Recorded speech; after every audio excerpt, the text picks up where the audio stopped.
दोस्तों खेसारी लाल का गाना टमाटर लाल बहुत ही ज़्यादा हिट हो रहा है और वो यूट्यूब पे 1.3 मिलियन व्यूज़ भी ले गया है, जो कि मात्र 25 दिनों के अंदर ही वो 1.3 मिलियन व्यूज़ ले जा रहा है। दोस्तों आपको बता दें कि टमाटर लाल खेसारी गाना गाए हुए हैं और बहुत ही अच्छा परफॉर्मेंस दे रहा है और इसको लोग बहुत ही ज़्यादा पसंद कर रहे हैं और वीडियो को लाइक भी अच्छे खासे मिल रहे हैं।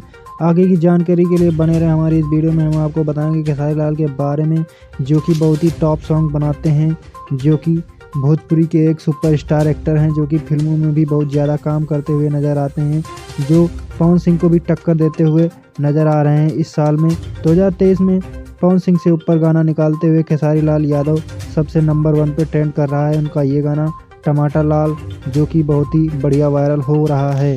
दोस्तों अगर आप भी खेसारी के सच्चे वाला फैन है तो इस वीडियो को लाइक करना, अपने दोस्तों के साथ शेयर करना और चैनल को सब्सक्राइब जरूर कर लेना, ताकि जब भी हम आपको खेसारी का वीडियो लेकर आएँ तो आपको सबसे पहले देखने को मिल सके। धन्यवाद।